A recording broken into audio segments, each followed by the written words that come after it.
Hi friends, welcome back to my channel. ఇప్పుడే అందిన వార్త అండి. ఏపీ ఉద్యోగులు మరియు పెన్షనర్స్కి పీఆర్సీ మరియు ఐఆర్ గురించి వివరణ. సో పూర్తి వివరాలు అయితే వీడియో ద్వారా తెలుసుకుందాము. వీడియోని ఎక్కడైనా స్కిప్ చేయకుండా ఎండ్ వరకు చూడండి, అప్పుడే పూర్తి ఇన్ఫర్మేషన్ అర్థమవుతుంది. అలాగే వీడియోకి ఒక లైక్ కొట్టండి. ఇక వీడియోలోకి అయితే వెళ్ళిపోదాం friends. So interim relief IR అలాగే ఫిట్మెంట్ అంటే ఏమిటి, మరి ఈ రెండింటి మధ్య తేడాలు ఇప్పుడు తెలుసుకుందాము. రివిజడ్ పే స్కేల్ ఆర్పిఎస్ అండి, అండర్ పిఆర్సి లేదా ఆర్పిఎస్ అని మనము చూస్తూ ఉంటాము. సో ప్రస్తుతం మనము ఆర్పిఎస్ 2022 స్కేల్లో ఉన్నాము. ఆర్పిఎస్ అంటే రివిజడ్ పే స్కేల్. అసలు ఎందుకు ఇలా స్కేల్స్ రివైజ్ చేస్తూ ఉంటారు అంటే, వాస్తవానికి మనకు పిఆర్సి అనేది జీతం పెంచే ఒక ప్రక్రియగా పరిగణలోకి తీసుకుంటాము. వాస్తవానికి ఉద్యోగుల జీతభత్యాలు పెంచే ప్రక్రియ కాదు ఇది. ఇప్పటికీ మనకి 11 సార్లు వేతన సవరణ జరిగింది.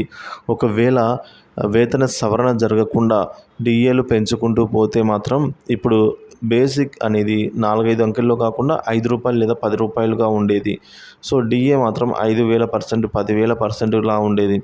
ఇలా ఉండటం వల్ల లెక్కించడం ఇబ్బందికరంగా ఉంటుంది. అలాగే బేసిక్ ఆధారంగా ఇచ్చే ఇతర అలవెన్సెస్ కూడా సహేతుగా ఉండవు. ఎందుకంటే రూ. 5, రూ. 10 మీద హెచ్ఆర్ఏ ఇచ్చారంటే 30%, అక్కడ మనకు రూ. 2, రూపాయి అట్లా రావడం జరుగుతుంది. సో ఇది సహేతుగా ఉండదు.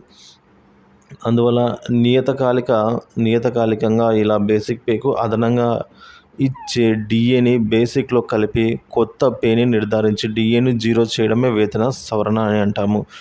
దానితో పాటుగా కాల అనుగుణంగా మారుతూ ఉన్న పరిస్థితులకు అనుగుణంగా పోస్టుల విధుల్ని దృష్టిలో ఉంచుకొని, అంటే టైప్ ఆఫ్ జాబ్ని, అంటే జాబ్ పొజిషన్ని దృష్టిలో ఉంచుకొని, అలాగే ప్రభుత్వ ఆర్థిక వనరులను దృష్టిలో ఉంచుకొని ఉద్యోగుల జీతభత్యాలు, ఇతర అలవెన్సెస్లు మొదలైనవి సిఫార్సులు అయితే చేస్తుంది. ఇక్కడ ఫిట్మెంట్ అనేది పిఆర్సీలో ఉద్యోగుల జీతభత్యాలు పెరగడానికి అవకాశం కల్పించే ఫ్యాక్టర్.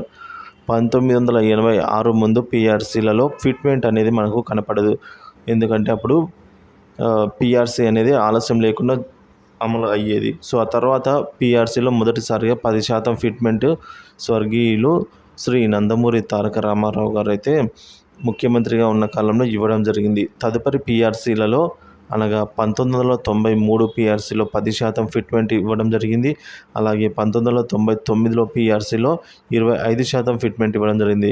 2005 పిఆర్సీలో 16%, 2010 పిఆర్సీలో 39%గా ఫిట్మెంట్. 2015లో పిఆర్సీలో మనకు 43% ఫిట్మెంట్ ఇవ్వగా 2022 పిఆర్సీలో 23%, అంటే రివర్స్ పిఆర్సీ ఇక్కడ ఫిట్మెంట్ అనేది ఉండడం జరిగింది. ఈ విధంగా ఫిట్మెంట్లు ఇవ్వడం జరిగింది. పిఆర్సీ అమలు చేయడం అనేది ఆలస్యం అవుతున్నప్పుడు అందులో కలిగే లబ్ధిలో సర్దుబాటు అయ్యేలా ఐఆర్గా కొంత ఇవ్వడం జరుగుతుంది. 2005 పిఆర్సీలో ఎక్కువ ఆలస్యం కాకుండానే అమలు అయ్యేవి. అందువల్ల ఐఆర్ పైన పెద్దగా దృష్టి ఉండేది కాదు. అలాగే పిఆర్సీలు అమలు చేసినప్పుడు రివైజ్డ్ చేసిన రోజు నుండి కాకుండా బకాయిలు కొంత పీరియడ్కు నోషనల్గా ఇస్తారు. ఇలా పిఆర్సీలో బకాయిలు కోల్పోయిన నెలల పిఆర్సీల వారిగా చూసినట్లయితే 1986లో 0, 1993లో 9 నెలలు, 1999లో 9 నెలలు, 2005లో 21 నెలలు, 2010లో 19 నెలలు, 2015లో 11 నెలలు, 2022లో 21 నెలలు, అంటే మొత్తంగా 42 నెలలు మనకు మొత్తం అయితే బకాయిలను కోల్పోయిన నేపథ్యం. సో 42 నెలల్లో అందులో 21 నెలలు అసలు రావు, 21 నెలలు సంబంధించి ఎప్పుడు వస్తాయనేది తెలియని పరిస్థితి. అలాగే ఐఆర్ కూడా పొందని పీరియడ్ని కనుక పిఆర్సీల వారీగా చూస్తే 1986లో 0, 1993లో 0, 1999లో 0, 2005లో 20 నెలలు, 2010లో 3 నెలలకు, 2015లో 6 నెలలకు, అలాగే 2022లో 12 నెలలకు అయితే మనము ఐఆర్ పొందలేదు. సో పే రివిజన్ కమిషన్ అనేది కేవలం వేతన పెరుగుదల కోసం మాత్రమే కాదు, ఉద్యోగులు ఈరోజు పొందుతున్న అనేక సౌకర్యాలు పిఆర్సీల సిఫార్సు ఆధారంగా వచ్చినవే. సో పదోన్నతి పొందిన వారికి FR 22B ప్రకారం వేతన స్థిరీకరణ అనేది జరుగుతుంది. అడ్వాన్స్ ఆటోమేటిక్ పేమెంట్ స్కీమ్ అనేది మనకు మొదట 10 సంవత్సరాలకు, తర్వాత 15, 22 సంవత్సరాలకు ఉండేది.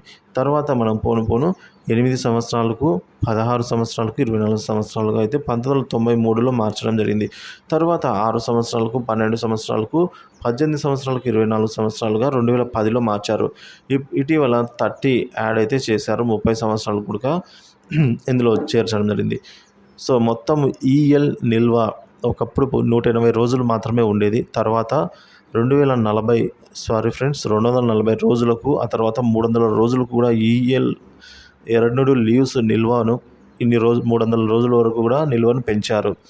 రిటైర్మెంట్ సమయంలో ఎన్ని ఈఎల్స్ ఉంటే అన్నే గరిష్ట పరిమితిలో బడి ఎన్కాష్ చేసుకునే అవకాశం ఉండేది. తర్వాత ఈఎల్ నిల్వ 300 కన్నా తక్కువ ఉంటే మిగిలిన బ్యాలెన్స్ హెచ్పిఎల్ నుంచి ఎన్కాష్ చేసుకునే అవకాశం కల్పించారు. మెటర్నిటీ లీవ్ ఒకప్పుడు 90 రోజులు ఉండేది. తర్వాత 120 డేస్కు పెంచారు. ఇప్పుడైతే 180 రోజులు మెటర్నిటీ లీవ్స్ ప్రకటించారు. ఇక పెటర్నిటీ లీవ్ అసలు ఉండేదే కాదు. 2005 పిఆర్సీ ముందు, సో 2005 పిఆర్సీలో సిఫార్సు మేరకు అయితే మెటర్నిటీ లీవ్ కల్పించడం జరిగింది. అలాగే ఇప్పుడు చైల్డ్ కేర్ లీవ్ కూడా 2015 పిఆర్సీలో మొదటిసారిగా 60 రోజులు చేశారు. 2022లో చైల్డ్ కేర్ లీవ్ని 180 రోజులకు అయితే పెంచారు ఫ్రెండ్స్. హెచ్ఆర్ఏ అనేది 8, 12, 20% ఉండేది. అంటే విలేజు, టౌను, సిటీ. విలేజ్లో 8%, టౌన్లో 12%, సిటీలో 20% ఒకప్పుడు ఉండేది. దీనిని 12%, 14.5%, 20% చేశారు 2010లో. మళ్ళీ ఇప్పుడు తగ్గించారు ఫ్రెండ్స్. 10% విలేజు, 12% టౌను, 16% సిటీకి తగ్గించారు 2022లో. సో గ్రాడ్యుటీ పరిమితి ప్రతి పిఆర్సీలో పెంచుతారు. మొదట్లో గ్రాడ్యుటీ లెక్కింపు కేవలం బేసిక్ని మాత్రమే తీసుకునేవారు. తర్వాత డిఏని కూడా కలిపి లెక్కించేవారు. పెన్షనర్లకు 1999లో ఫిట్మెంట్ కాకుండా అదనంగా 2%, అంటే 1983 నుంచి 86 మధ్య రిటైర్ అయిన వారికి అదనంగా 2% ఫిట్మెంట్ ఎక్కువ. అలాగే 3% ఫిట్మెంట్ ఎవరికంటే అదనంగా 1978 నుంచి 1983 మధ్య రిటైర్ అయిన వారికి ఇవ్వడం జరిగింది. ఇక 1978 కన్నా ముందు రిటైర్ అయిన వారికి 6% ఫిట్మెంట్ అదనంగా అయితే ఇచ్చి వెయిటేజ్ ఇచ్చారండి. సో తర్వాత 70 ఏళ్ల వయసు దాటిన వారికి అడిషనల్ క్వాంటమ్ ఆఫ్ పెన్షన్ను ఇవ్వడం మొదలుపెట్టారు. 1999కి పిఆర్సీకి ముందు ఫ్యామిలీ ప్లానింగ్ చేయించుకున్న వారికి, అదనపు విద్యార్హతలు కలిగిన వారికి అదనపు ఇంక్రిమెంట్లు పర్సనల్ పేగా ఇచ్చేవారు. 1999 పిఆర్సీ వాటిని నిలిపివేయాలని సిఫార్సు చేసింది. 1993 పిఆర్సీలో మాస్టర్ స్కేల్ ఇంట్రడ్యూస్ చేయబడింది. సో అంతకుముందు ఉన్న పే స్కేల్ చాలా కాంప్లెక్స్గా ఉండేవి. సో ఆ పే ఫిక్సేషన్లు ఎక్స్పర్ట్కు మాత్రమే అర్థమయ్యేవి. అంత కాంప్లెక్సిటీగా ఉండేది. సో 1999 పిఆర్సీ నుండి డిఏ స్థిరంగా ఉండటం మొదలైంది. సో అంతకుముందు ఒక్కో బేసిక్కి ఒక్కో విధమైన డిఏ రేటు ఉండేది. అలాగే ఇప్పుడు 6 నెలలకు ధరల పెరుగుదలను బట్టి డిఏ నిర్ధారిస్తూ ఉన్నారు. ఒకప్పుడు డిఏ రేటు 2.5%గా స్థిరంగా ఉండేది. అయితే ధరల పెరుగుదలను బట్టి కొన్నిసార్లు 3 నెలలకు పెరిగితే, కొన్నిసార్లు అయితే ఏడాదికి పెరిగేది. ప్రతి పిఆర్సీల స్పెషల్ పే అలవెన్స్లు పెంపు ఉండేది. అలాగే కొత్త వారికి అలవెన్స్లు సిఫార్సు చేయడము, అవసరం లేదనుకుంటే నిలిపివేయాలని సిఫార్సు చేయడం జరుగుతుంది. సో మా పోస్టులకు ఉండే బాధ్యతకు మాకు ప్రొవైడ్ చేసిన స్కిల్కు సమంజసంగా లేవని పెంచాలని రిప్రజెంటేషన్స్ ఇస్తే, అవి సహేతుకంగా ఉంటే వాటినైతే పెంచడానికి సిఫార్సు చేస్తారు. ఇలా పిఆర్సీ అంటే ఎన్నో ఉంటాయి ఫ్రెండ్స్. సో మొత్తానికి మనం ఇప్పుడు 12వ పిఆర్సీ కోసం అయితే ఎదురు చూస్తూ ఉన్నాము. 12వ పిఆర్సీ కనుక పెరిగినట్లయితే ప్రతి ఒక్కరి జీతభత్యాల్లో 63% కంటే ఎక్కువగా జీతభత్యాలు పెరిగే అవకాశం ఉంది. సో కాబట్టి ప్రతి ఒక్కరు కూడా పిఆర్సీ 40% బేసిక్, 40,000 బేసిక్గా ఉన్న వారికి 65,000 వరకు కూడా చేరుకోవడం జరుగుతుంది ఈ 12వ పిఆర్సీ కనుక అమలు అయినట్లయితే. సో త్వరితగతిన పిఆర్సీ అమలు చేయాలి. ఈలోపు ఐఆర్ కూడా మంచి పర్సంటేజ్ ఇవ్వాలని అయితే ఆశిస్తున్నాము. సో కాబట్టి త్వరలోనే ఉద్యోగులకు సంబంధించి 2-3 రోజుల్లో భేటీ ఉండబోతుంది అనే సమాచారము. ఉద్యోగులకు సంబంధించి కీలక నిర్ణయాలు అయితే అప్పుడు తీసుకోవడం జరుగుతుంది. సో ఎటువంటి తాజా అప్డేట్ ఉన్న ఏపీ ప్రభుత్వ ఉద్యోగ పెన్షన్ సంబంధించి మన ఛానల్లో అప్డేట్ చేస్తుంటారు. సబ్స్క్రైబ్ చేసుకుని అప్డేట్స్ అయితే ఫాలో అవుతున్నాను. Thank you for watching this video.